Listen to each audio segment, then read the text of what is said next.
Gero arte! Iepa! Iepa! Iepa! Iepa! Honek ez da penereak erakutsitako argazkiaren itxurarik? Ja, egia da. Lotz badakizu interneteko kontuetaz justuan fida zaitezke. Beraitu zait ederra dago, Bai, txokolate usaila. Ja, txokolatea egiten ikas genezake! Pots, ez despistatu. Osabenentzat bonboiak hartu eta gero goazen bueltan. Bera gurtzera joan behar duguta? Ados, bonboiak hartu eta ospa.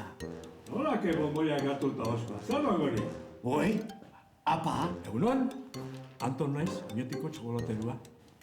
Oi, kaixo Anton. Kaixo. Bonboi batzuk hartzera etorri gara, baina gero bagoaz. Baldituzue? Lehenengo inguna da erakutsi zela dian, zeu zeinakon, eta hemengo magia dana kontatutxo. Ados. Ze ilusioa! Txokolateak Mexikon eta erdialdeko Amerikan du jatorria. Maia eta azteka kulturek kakaoa erabiltzen zuten edari mingotz gisa, eta oso baliotsua eta sakratua omen zen. Urten poderioz, Europarrek azukrea gehitu zioten eta horrela sortu zen gaur egun ezagutzen dugun txokolatea. Kakaoaletik dator txokolatea.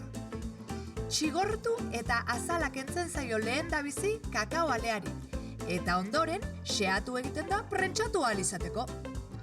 Prentxaketa fasearen ondoren lortzen da kakao pila. Eta hori urrututa lortzen da txokolate krematxua. Aportazio guzia duk. Kakaoatik, txokolatea. Oinikarri izena moldiak eta iteko formatu. Botx, laundukok. Botx! Laundukok moldiak artean. Nik lagunduko dizut Anton, goazen. Txokolatea mingotsa edo gozoa izan daiteke. Jartzen dizkiozun osagaien arabera. Kakao puruarekin mingotsa da, baina azukrea eta esnea gehitzen badira gozoa eta krema bihurtzen da. Bi modutara dago izugarri gozoa.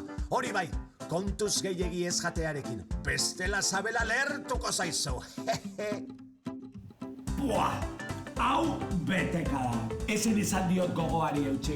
Eskerrak Lotxek eta Antonek beste txokolatezko kateilu bat ekarriko duten bestela.